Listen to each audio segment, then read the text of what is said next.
This is the Morning Shower. Brought to you by Late Night Hump. Let the news wash over you. With Jordan Freed, Brendan O'Brien, and Reena Ezra.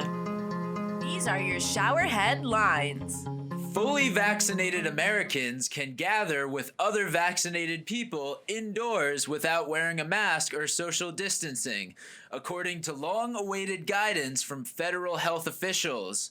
Unfortunately, all of the people who refuse to wear masks, surprisingly, aren't really fans of vaccines.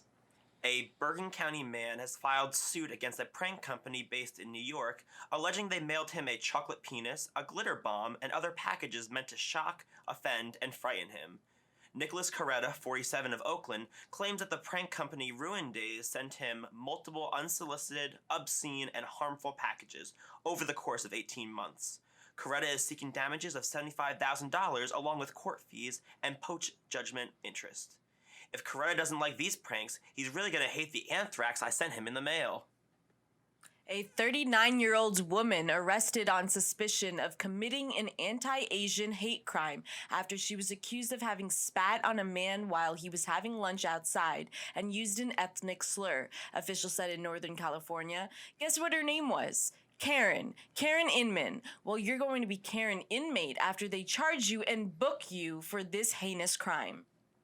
A 59-year-old cardiologist from Somerset County admitted he illegally prescribed more than 8,600 oxycodone pills for a patient and the patient's wife.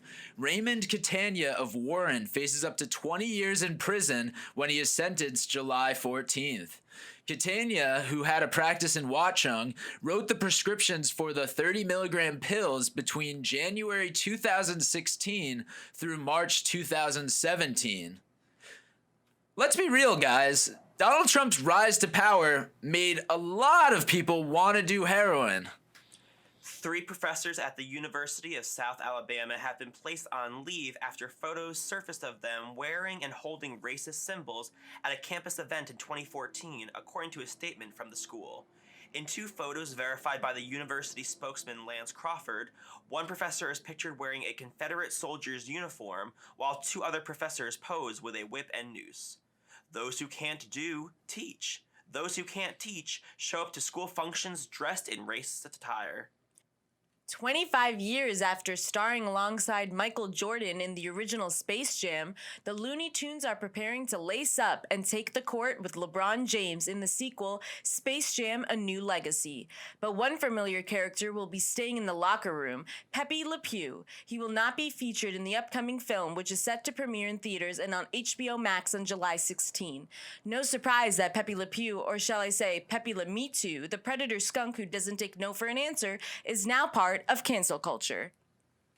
A huge wind farm off the Massachusetts coast is edging closer to federal approval, setting up what the Biden administration hopes will be a model for a sharp increase in offshore wind energy development along the East Coast. The Vineyard Wind Project south of Martha's Vineyard near Cape Cod would create 800 megawatts of electricity, enough to power 400,000 homes in New England. If approved, the $2 billion project would be the first utility-scale wind power development in federal waters. The Massachusetts project expects to be very successful from all of the hot air coming from the heads of vacationers in Martha's Vineyard and Cape Cod. President Joe Biden's 2 German shepherds have reportedly been sent away from the White House after one of them bit someone. Major Biden, the dog who committed the biting act, was returned to the family home in Delaware along with the Biden's other dog, Champ Biden. Normally, being a Biden allows you to get away with doing pretty much whatever you want, but when you're a biting Biden, that crosses the line.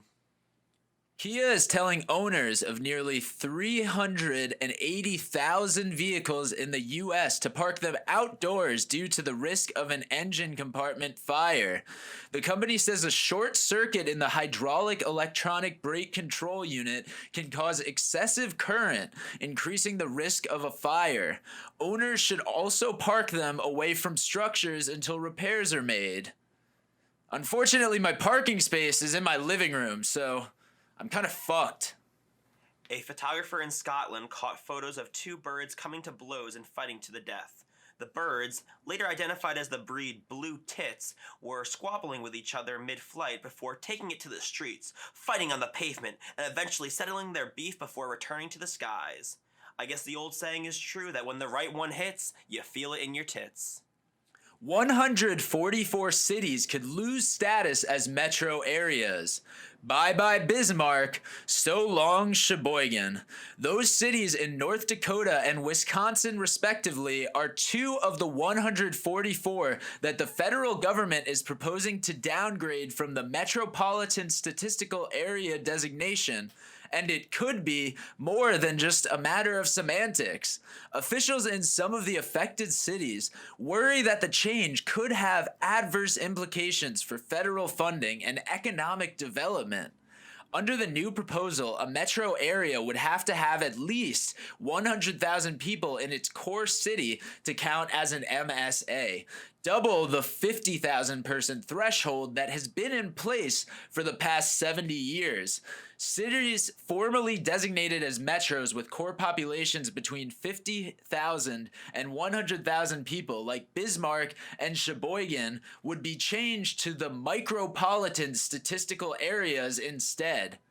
Wow, first they tell you size doesn't matter, and then they turn around and call you micropolitan? Thank you for showering with us. Lather, rinse, repeat every day before noon. Scrub-a-dub-dub at latenighthump.com.